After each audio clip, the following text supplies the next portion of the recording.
दोस्तों आप सभी का स्वागत है स्लीपी क्लासेस के हमारे आज के इस मेन स्टडी के सेशन में। तो आज हम एथिक्स से जुड़ा हुआ एक क्वेश्चन सॉल्व करेंगे।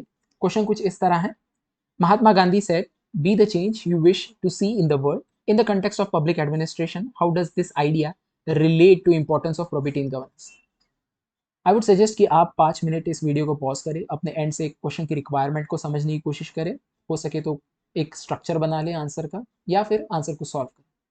आई होप आपने इसको ट्राई करा होगा। If not then we can just discuss it, right. अब यहाँ पे इस क्वेश्चन में अगर आप देखिए, दो पार्ट है क्वेश्चन के। पहला पार्ट जो है जिसमें एक कोट दिया गया है महात्मा गांधी जी के हवाले से। कोट क्या है? Be the change you wish to see in the world, यानी जो वर्ल्ड में आप चेंज देखना पसंद करते हैं, पहले आप अपने अंदर वो चेंजेस लाएं। As simple as that, right. इसके बाद सेकंड पार्ट में पूछा गया है या बताया गया है कि इन the context of public administration के कंटेक्स्ट में इस आइडिया को आपको रिलेट करना है। ये जो आइडिया है कि पहले आप खुद में चेंजेस लाएं, जो चेंजेस आप दूसरों में देखना चाहते हैं या दुनिया में देखना चाहते हैं, ये जो आइडिया है इसको कैसे रिलेट किया जा सकता है विद प्रोबिटी इन गवर्नेंस या importance of probity in governance, right. तो आपने देखा होगा कि हमारी जो सिलेबस में कई सारे टॉपिक्स है, थीम्स है, राइट। एक थीम है जिसमें हम contribution of moral thinkers and philosophers की बात करते हैं। एक टॉपिक है जिसमें हम लर्निंग्स की बात करते हैं from great reformers, leaders, right. तो फर्स्ट पार्ट उन दो थीम से जुड़ा हुआ दिखाई देता है, और सेकंड पार्ट जो है वो प्रोबिटी इन गवर्नेंस से जुड़ा हुआ दिखाई देता है, राइट। तो कई बार जो क्वेश्चंस आते हैं वो इसी तरह आते हैं, किसी एक स्पेसिफिक थीम से नहीं आते। So you have to prepare it in a holistic way, right. अब इस क्वेश्चन को कैसे अप्रोच किया जाए, तो सिंपल रखेंगे, बहुत ही सिंपल रखेंगे। जब भी कोई कोड दिया जाए या ऑब्जर्वेशन से स्टार्ट किया जाए, राइट, तो इंट्रोडक्शन में आप क्या कर सकते हैं, सिंप्लीफाई कर सकते हैं उस ऑब्जर्वेशन को या उस कोड को। So first of all will simplify, और in simple terms we will retreat the code in the introduction, right. ये एक तरीका हो सकता है इंट्रोडक्शन का, राइट। इसके बाद जो कीवर्ड है उसको डिफाइन कर सकते हैं। जैसे प्रोबिटी एक इंपॉर्टेंट कीवर्ड है, राइट। तो बॉडी में हम प्रोबिटी को डिफाइन कर दें, ये एक तरीका है। और then you can move on to the other parts of the question, जिसमें आपको कहीं ना कहीं रिलेट करने को कहा गया। Then you have to link the message Gandhi ji gives with probity in governance, कि कैसे ये मैसेज जो है प्रोबिटी इन गवर्नेंस को लाने में हेल्प कर सकता है in administration, right. So that you will do, and then you will also discuss the importance of probity in governance, right. तो जो कीवर्ड्स है उसके बेसिस पे हम आंसर स्ट्रक्चर बनाते हैं। सो पहला जो कीवर्ड है वो है कोट अपने आप में, तो उसको हमने सिंप्लीफाई कर दिया, right. Then the important keyword is probity, उसको डिफाइन कर दिया। फिर रिलेट कहा गया, यानी इस जो कोट है उसको हम रिलेट कर दिया विद प्रोबिटी इन गवर्नेंस, और इंपॉर्टेंस भी कहा गया तो इंपॉर्टेंस भी बता दिया। तो हमने बेसिकली सारे रिक्वायरमेंट मीट कर लिए। फिर कंक्लूजन के भी कई तरीके हैं। आप उस कोट को फिर से अपने शब्दों में लिख सकते हैं, या उसका रेलेवेंस बता सकते हैं कि ये आज की डेट में क्यों ज़्यादा रेलेवेंट है। या फिर आप जो है सिंपली जो है आपकी जो वे फॉरवर्ड अप्रोच है, राइट, फॉरवर्ड लुकिंग अप्रोच, वो उससे आप इसको कंक्लूड कर सकते हैं, राइट। कई तरीके हैं, कोई एक तरीका जो है फिक्स्ड है ऐसा नहीं है। You should not limit yourself to one particular way of concluding or introducing as well, right. So now we will try to solve the particular question, right. तो सबसे पहले हम यहाँ पे इंट्रोडक्शन में बताएंगे, सिंप्लीफाई करेंगे इस कोड को। तो in a very simple term you can just mention कि अगर हमें सोसाइटी में ट्रांसफॉर्मेशन लाना है, first of all you have to bring transformation within yourself, right. और पब्लिक एडमिनिस्ट्रेशन की बात करते हैं, राइट। तो अगर हमें प्रोबिटी लानी है in the governance, so first of all you have to be a probus person, right. इस तरह बहुत ही सिंपली आप बता दें, अपने शब्दों में बता दें। अब हमने कहीं ना कहीं कनेक्टिंग सेंटेंस इस्तेमाल किया है, राइट। प्रोबिटी को हमने यहाँ पे इंट्रोड्यूस करा है, तो हम बॉडी में सबसे पहले प्रोबिटी को डिफाइन कर देंगे। तो प्रोबिटी होती क्या है? प्रोबिटी बेसिकली एविडेंस है ऑफ इंटीग्रिटी, एविडेंस है ऑफ ट्रांसपेरेंसी। जो भी एथिकल स्टैंडर्ड्स की बात की जाती है, राइट, एडमिनिस्ट्रेशन, उसको आप एडहेर करते हो और उसका एविडेंस हमें दिखाई देता है, right. Then we can say हाँ आप प्रोबस पर्सन हो, आप में प्रोबिटी है, राइट। सो सिंपली आप लिख दे, probity is adherence to ethical standards of integrity, ethical conduct in life, which includes quality like honesty, transparency, fairness, resistance to corruption. Simplistic अर्थ क्या है प्रोबिटी का? That you resist corruption. और अगर हम comprehensive definition की बात करें, it means adherence to strong ethical standards of integrity, transparency, fairness and so on and so forth. तो बहुत ही सिंपली हमने इसको डिफाइन कर दिया।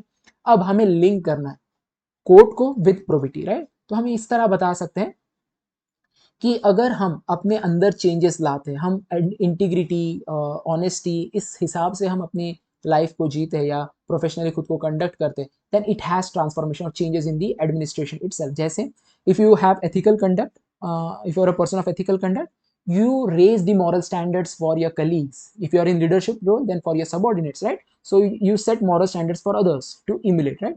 इसके अलावा अगर आप लीड करते हो बाय एग्जांपल, आप एक कल्चर ऑफ इंटीग्रिटी को लीड करते हो, राइट? सो आपके ऑफिस में, आपके एडमिनिस्ट्रेशन में you will create a culture of integrity as well as within the public institution और within the public itself. आप देखोगे हमारे ज्यादातर मूवीज जो है वो किन पे होते हैं? ऑफिसर्स पे होते हैं। क्यों होते हैं? क्योंकि कहीं ना कहीं लोग उनको आइडियलाइज करते हैं, राइट?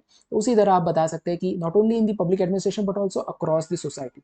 इसके अलावा आप ये भी कह सकते हैं कि आप नेक्स्ट जनरेशन को इंस्पायर करेंगे, जो फ्यूचर ऑफिसर्स हैं उनको भी इंस्पायर करेंगे और इंस्टीट्यूशनलाइज करेंगे कहीं ना कहीं प्रोबेटी को इन the governance bye leading by example, right? तो इस तरह आपने जो है लिंक क्रिएट कर दिया between प्रोबेटी, between the quote, right? That quote says ki first of all bring change in yourself, then you will be able to change in society. Here we are talking about public administration, and we are also mentioning how it is transformed, the society is transformed, actually how it will look, right? अब ये तो बता दिया, but ethics का answer और कुछ examples ना दे, then that is not okay, right? तो क्योंकि एडमिनिस्ट्रेशन की बात की है तो एडमिनिस्ट्रेशन से जुड़ा हुआ कोई एग्जांपल दे तो that will be more beneficial. तो हमने यहाँ पे दो एग्जांपल दिए, एक टीएन सेशन जी का, टीएन सेशन जी जो कि चीफ इलेक्शन कमिश्नर थे इन द 90s, राइट? तो उस समय हमारे जो इलेक्शन कमीशन थी या इलेक्शन हुआ करते थे, कई बार रिग हुआ करते थे, मॉडल कोड ऑफ कंडक्ट काफ़ी रिगरसली अप्लाई नहीं किया जाता था, उस कंडक्ट को या उस मॉडल कोड ऑफ कंडक्ट को फ्लॉन्ट किया जाता था बहुत ही ईजीली, राइट? तो टीएन सेशन जी जब आए उन्होंने पूरी तरह इंस्टीट्यूशन को रिफॉर्म करा, मॉडल कोड ऑफ कंडक्ट को रिगरसली अप्लाई करा। जो बड़े बड़े पॉलिटिशियंस थे बहुत ही फेयरली हर एक पॉलिटिकल पार्टी के जो भी फ्लॉन्ट करते थे इन इन इन पर्टिकुलर कोड को, उनको सैंक्शन किया जाता था।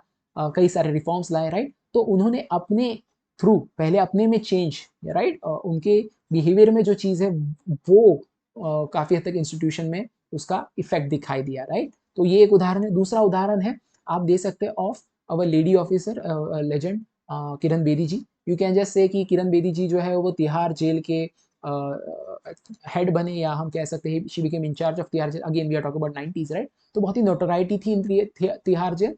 कई सारे जो है नेक्सस हुआ करते थे बिटवीन पुलिस एंड इनमेट, और कई सारे गलत चीज़ें या गलत इलीगल एक्टिविटीज चला करते थे across the jail and through the jail. तो उसको पूरी तरह से चेंज करा थ्रू हर लीडरशिप, राइट? तो ये दो एग्जाम्पल्स बन सकते हैं। इसके अलावा आप गांधी जी का खुद का एग्जाम्पल दे सकते हैं, कैसे वो खुद एक व्यक्ति थे जो हाई मॉरल स्टैंडर्ड्स खुद के लिए सेट करते थे, बट ऑल्सो वो स्टैंडर्ड्स वो सभी के लिए सेट करते थे, जैसे कि नॉन वायलेंस का स्टैंडर्ड हो, ट्रूथफुलनेस का स्टैंडर्ड हो, राइट? सिविलिटी का स्टैंडर्ड हो, ऑल दी स्टैंडर्ड्स, राइट? तो वो भी उदाहरण दे सकते हैं आप, बट मोटा मोटी आप एडमिनिस्ट्रेशन से उदाहरण दें दैट इज ओके, राइट? या फिर आप इंट्रोडक्शन में भी गांधी जी के उदाहरण से स्टार्ट कर सकते हैं, राइट? इसके बाद हमने बात की कि हम इंपॉर्टेंस की बात करेंगे, right? How this role, right, the role of an individual and that too when that person exemplifies probity, इसकी क्या इंपॉर्टेंस है या इसका क्या फायदा है, राइट? इंपॉर्टेंस यानी फायदा, राइट?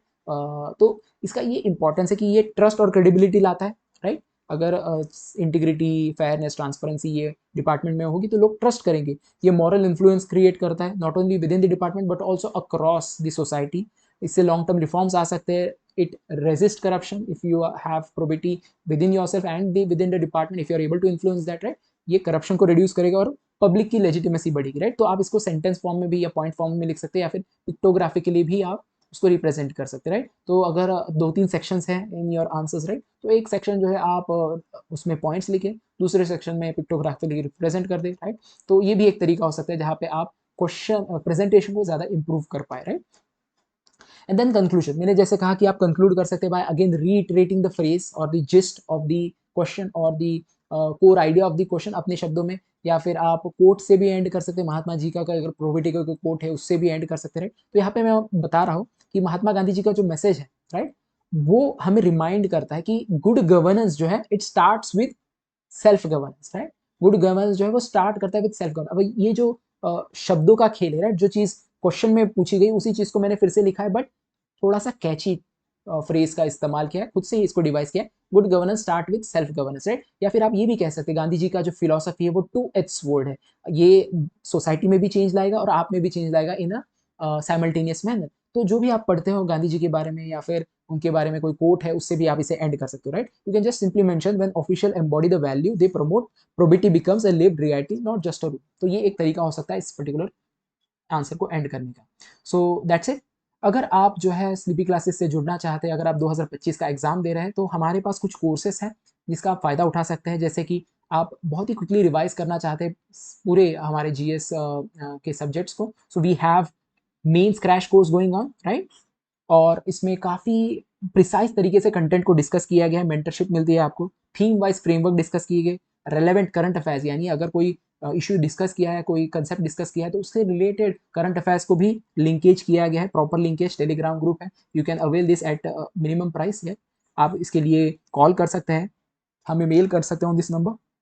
इसके बियॉन्ड अगर आप की पढ़ाई हो चुकी है and you do not need an extra help in terms of understanding, clarity and revision, then you can go for test series. Test series भी है, टाइम बाउंड इवैल्यूएशन फीडबैक होता है, mentoring, again you get mentoring from the selected candidate, live sessions होते हैं वहाँ जहाँ पे आप डिस्कस कर सकते हैं how to improve your marks and all. So model answers जो बनाए गए हैं वो टीचर खुद बनाता है, so that helps, right. So this is also at a very minimum price, you can avail this also. So that's it from today session, next session में मिलते हैं, till then thanks and bye.